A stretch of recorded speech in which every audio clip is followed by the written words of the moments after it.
कश्मीर में आतंकी हमला करने आए आतंकवादियों ने ऐसा सबूत छोड़ दिया है जो कुछ देशों को फंसा देगा। इन आतंकियों के हाथ में जो हथियार है उसे देख सब हैरान है। कश्मीर में हमला कर रहे आतंकियों के पास नई राइफल्स आ गई हैं। आप जानते ही हैं कि जम्मू कश्मीर में पिछले कुछ दिनों में गैर कश्मीरियों पर 3 आतंकी हमले हो चुके हैं, लेकिन इन आतंकी हमलों में एक अलग पैटर्न दिख रहा है, एक अलग हथियार भी दिख रहा है। कश्मीर में आतंकवादी एक बहुत अजीब सी चीज कर रहे हैं। इस वीडियो में आपको उसी के बारे में बताएंगे। कश्मीर में हमला कर रहे यह आतंकवादी आज अमेरिका और कुछ नाटो देशों को फंसा देंगे। इन आतंकियों के हाथ में जो राइफल है वह अमेरिकी है। कई नाटो देश अभी भी इस राइफल का इस्तेमाल करते हैं। कश्मीर में हमला कर रहे आतंकवादियों के हाथ में नाट असल्ट राइफल M4 कार्बाइन दिख रही है। M4 कार्बाइन राइफल से 1 मिनट में 970 गोलियां दागी जा सकती हैं। यह राइफल इतनी गोलियां दागने के बाद भी गर्म नहीं होती। अमेरिकी सेना तो इस राइफल का खूब इस्तेमाल कर रही है। कई ऑपरेशंस में अमेरिकी सोल्जर्स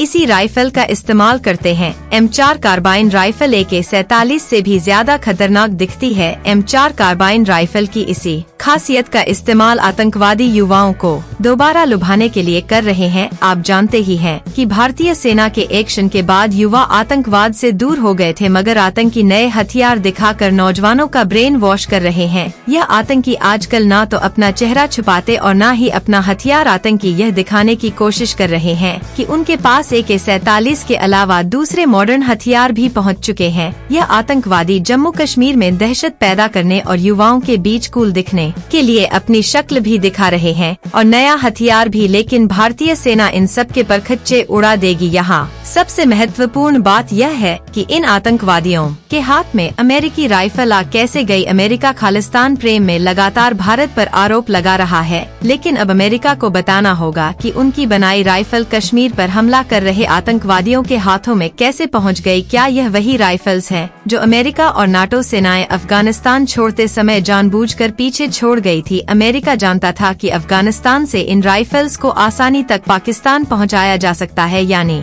अमेरिका नहीं चाहता कि कश्मीर में शांति आए।